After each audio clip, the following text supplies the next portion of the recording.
चेपते हैं, फैट की मात्रा ज़्यादा हो जाती है उनकी बॉडी में, जितना उनकी डिमांड है उससे ज़्यादा।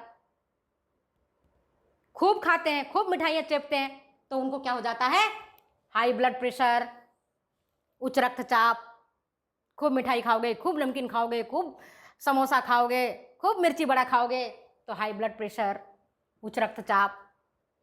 और उससे पहले क्या हो जाएगा, मोटापा। खाते पीते घर का दिखने लगता है कि भाई ये तो खाते पीते परिवार का है, खूब मोटी हो गई है या खूब मोटा हो गया, ओबेसिटी, अति पोषण से। और क्या होता है, अगर दोनों चीजें हो गया भैया, तो हार्ट कितना काम करेगा। मैंने पढ़ा दिया था आपको कि हृदय कैसे फंक्शन करता है। आपको जितनी बॉडी में चाहिए उससे ज्यादा दे रहे हो, तो आपने तो खा पी करके निश्चिंत हो गए, लेकिन हार्ट को तो काम करना पड़ रहा है। वो तो बार बार ब्लड को पूरी बॉडी में सप्लाई कर रहा है, लेकिन आपने उसकी नलियों को ही बंद कर दिया है ना। नलियां उसकी हो गई सक्रिय। आपने इतनी घी खा लिया, इतनी मक्खन खा लिए कि इसकी नलियां सक्रिय हो गई है, समझ गए। कोलेस्ट्रॉल जम गया है, जो मैं आगे बताऊंगी हार्ट डिजीज में। आपने बताया ना कि मैडम अल्पता और अधिकता के बारे में बता दीजिएगा, तो मैं बाद में बताऊंगी, आप इतना ही समझो। हार्ट डिजीज हो जाता है, नलियां हो जाती है संकुचित, मांग हो जाता है बॉडी में ज्यादा, टिश्यू की संख्या है ज्यादा, ऊतकों की संख्या है ज्यादा, सबको चाहिए पोषण, वहां तक पहुंच नहीं पाता है, जितना चाहिए उतना मांग की पूर्ति नहीं हो पाती है, तो हार्ट डिजीज हो जाता है, हृदय रोग। इसके बाद किडनी डिजीज। किडनी डिजीज भी हो जाता है, कैसे, क्योंकि जितना आप खा रहे हो और सब खा करके कहाँ जा रहा है, अवशोषण हो करके जा रहा है रक्त में, और रक्त में इतने सारी चीजें हैं कि सबको छानना पड़ रहा है, किसको, किडनी को। किडनी छान रहा है जितना आप खा रहे हो और जितना आपके पोषक तत्व उसके अंदर घुस गए हैं, चाहे विटामिन हो या मिनरल्स हो या फैटी एसिड हो या ग्लिसरॉल हो या ग्लूकोज हो, सारा को रक्त में मिल गया है और सबको उसको छानने का काम कौन करता है, आपका किडनी करता है। अब किडनी में नेफ्रॉन कोशिकाएं कितना काम करेंगी, करते करते वो भी थक जाती हैं। थोड़ा रहे तो छान लो, मान लो आपको कह दिया जाए कि खूब सारा आपको आज दूध ही छानना है, तो कितना छानेंगे, थोड़ा करते करते करते करते एक दिन थक जाते हो। तो इस तरह से इसकी जो कोशिकाएं हैं किडनी की, नेफ्रॉन, ये भी थक जाती हैं, ठीक है। तो ये बीमारी हो जाता है, समझ गया बात को। और ओबेसिटी के कारण आपके लिवर डिजीज भी हो जाते हैं, यकृत के रोग हो जाते हैं। लिवर डिजीज कैसे, अब मैंने आपको पहले पढ़ाया था, डाइजेस्टिव सिस्टम में पढ़ाया था ना लीवर के बारे में। आप पूर्व वाली वीडियो को देखना, उसमें बताया था लीवर हमारा storage house of the body है, संग्रहालय है। घर का आपका स्टोर रूम रखते हो ना, तो बहुत सारे सामान लाते हो तो क्या करते हो, बहुत सारा भर गया पूरा, तो क्या होता है, बाहर रखना पड़ता है। तो लीवर में बहुत सारी फंक्शन करता है, लीवर बहुत सारी चीजें इसमें जमा होती है।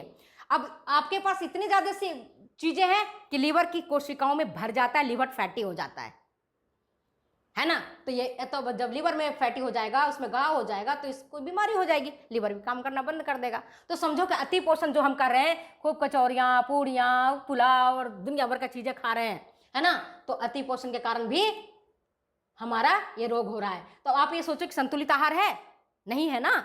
हमें कितना खाना चाहिए था, ये हमने आपको आरडीए में बताया हुआ है और ये 2020 में भी बताया। फिर मैं बताऊंगी, आप लोग का रिक्वेस्ट है, मैं दोबारा बताऊंगी, और एक एक करके जब संतुलित आहार बता रही हूं उसी समय तोड़ते तोड़ते बता दूंगी कि कितना हमें चाहिए, क्योंकि संतुलित आहार आरडीए 20 और ईयर 20 इनके ध्यान में रखते हुए संतुलित आहार में परिवर्तन किया गया है, ताकि लोग रोगों से बचें। अब दूसरा है अल्प पोषण। ये तो हुआ धनाढ्य लोगों का, जिन्होंने खूब खाए भैया, खूब पैसा था, खूब कमाए। और दूसरा है अल्प पोषण, जिनको मिला ही नहीं। आप देखते हो भारत में कितनी गरीबी है, कोरोना के कारण कितनी की नौकरियां चली गई है ना गरीबी। उनके घर में आप कहते हो खाने के लिए, हम कहते हैं नहीं भाई विटामिन ए के लिए आप पीले फल खाओ, लेकिन पीले फल हैं इतने महंगे, खाएंगे बेचारे कहाँ से। विटामिन सी के लिए आप जो मौसमी खाओ, संतरा खाओ, नींबू खाओ, नींबू भी बाजार में महंगे हैं, तनख्वाह है कम, आमदनी है कम, तो खाएंगे कहाँ से। हम कहेंगे मांस मछली खाओ, पैसा ही नहीं, कहाँ से खाएंगे। दूध लो, दूध की भी कीमत आसमान छू रही है, तो बच्चे को दूध पिलाएंगे या अपने वृद्ध माता पिता को दूध पिलाएंगे कि खुद पिएंगे, ठीक है ना। तो उसके कारण अल्प पोषण, अगर उनको खाने पीने का चीजें नहीं मिलती हैं, भोज्य पदार्थ पर्याप्त मात्रा में नहीं मिलता है जितना उनको मिलना चाहिए, तो उनको अल्प पोषण हो जाता है। अल्प पोषण मतलब अंडर न्यूट्रिशन। अंग्रेजी वाले बच्चे समझे, अल्प का होता है अंडर, पोषण होता है न्यूट्रिशन, समझ गए। और अति का होता है ओवर, ज़्यादा, और ये है न्यूट्रिशन। ठीक है, समझ गए बात को आप। Under nutrition, over nutrition. अब देखो अल्प पोषण। अल्प पोषण, अगर मान लो अनाज है, अनाज में अनाज की जो बाहरी परत होता है वो होता है भूसी। अब भूसी को अपन खाते नहीं है, खाते हैं क्या भूसी को? नहीं खाते ना। चावल धान तो आप लोगों ने देखा होगा, तो धान का ऊपरी वाला हिस्सा होता है ब्रांड, जिसको हम कहते हैं भूसी, उसको निकाल देते हैं, और उसके बाद का जो बचता है परत और एंडोस्पर्म, इसके ऊपर वाला जो परत होता है इसको हम कहते हैं एल्यूरोन, और इसी परत में होता है विटामिन B1, जिसको विटामिन B1 जिसको हम थायमीन भी कहते हैं। थायमीन या विटामिन B1 याद रखना, भूलना मत, ठीक है ना, विटामिन B1 या थायमीन। तो इससे रोग हो जाती है कौन कौन सी? बेरी। कौन सी रोग होती है? बेरी। इसी तरह से, और ये किस में मिलता है ज्यादातर के? ईस्ट में, अनाज में। सभी प्रकार के अनाज, कोई से भी अनाज खा लो, चावल खा लो, लेकिन हाँ चावल को कई बार हम लोग कहते हैं पकाते हैं, तो पकाने से पहले खूब उसको रगड़ के धो लेते हैं, तो विटामिन B1 जो ऊपरी परत है वो खराब हो जाता है, खत्म हो जाता है। कुछ तो मिल के कूटे हुए रहते हैं, उसमें नष्ट हो जाता है, और कुछ आप अपन ने अपनी होशियारी करते हैं, खूब रगड़ करके चावल पकाते हैं, धोते हैं खूब बढ़िया से, बहुत गंदगी निकल रही है, अभी बहुत गंदगी निकल रही है, तो उसके चक्कर में विटामिन B1 भी निकल जाता है। तो हमें तो इसके कारण भी अल्प पोषण हो जाता है। ठीक है, दूसरा होता है विटामिन B2, जिसको हम राइबोफ्लेविन बोलते हैं, और इसकी कमी से ये राइबोफ्लेविनोसिस नामक बीमारी हो जाती है। तीसरा होता है विटामिन C, स्कर्वी। इसकी कमी से स्कर्वी रोग हो जाता है। सभी प्रकार के खट्टे फल, मैं आपको बता दूं, रट लो, सभी प्रकार के खट्टे फल, इमली मत रटना, है ना, इमली में नहीं होता विटामिन C, और दही खट्टा है तो दही में विटामिन C नहीं होता है, याद रखो, गलती मत कर लेना कि मैडम ने कहा था सभी प्रकार के खट्टे, रट लो, सभी प्रकार के खट्टे फल, इमली मत रटना, है ना, इमली में नहीं होता विटामिन C, और दही खट्टा है तो दही में विटामिन C नहीं होता है, याद रखो, गलती मत कर लेना कि मैडम ने कहा था सभी प्रकार के खट्टे फल पूछ रही हूं मैं, तो इमली में नहीं होता है विटामिन C, याद रखना। कौन किस में होता है?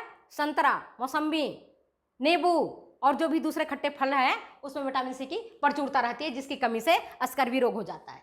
इसके बाद आता है विटामिन D। इसकी अगर कमी हो गई तो भोजन में,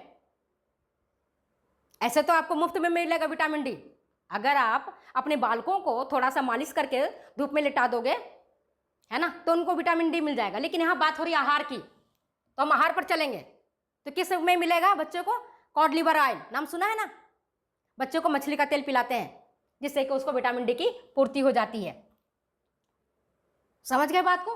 तो अति पोषण से जो दूसरी बीमारियां हो रही थी, वही अल्प पोषण से आपको बेरी, ariboflavinosis, scurvy, rickets, vitamin A की कमी से क्या होता है?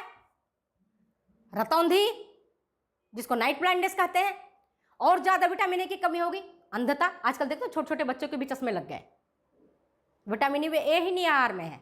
विटामिन A किस में मिलता है? हरे पत्तेदार सब्जियों में, सभी प्रकार के पीले फल में। तो जो भी पीला फल आपको दिखता है, अभी देखो गर्मी का मौसम है, आम खूब मिल रहा है, केला खूब मिल रहा है, और देखो सर्दी के मौसम में गाजर खूब मिलता है, इसमें विटामिन A की प्रचुरता रहती है। तो ऐसे भोजन अगर कमी हो जाती है, ऐसा भोजन हम नहीं ग्रहण करते हैं, तो विटामिन A की कमी से नाइट ब्लाइंडनेस रोग हो जाता है। इसके बाद अगर विटामिन A की कमी हो गई तो इसका प्रभाव किस पर पड़ता है? प्रजनन तंत्र पर पड़ता है, रिप्रोडक्टिव सिस्टम पर पड़ता है, और रिप्रोडक्टिव सिस्टम ठीक प्रकार से काम नहीं करता है। अगर विटामिन K की कमी हो जाएगी तब क्या होगा?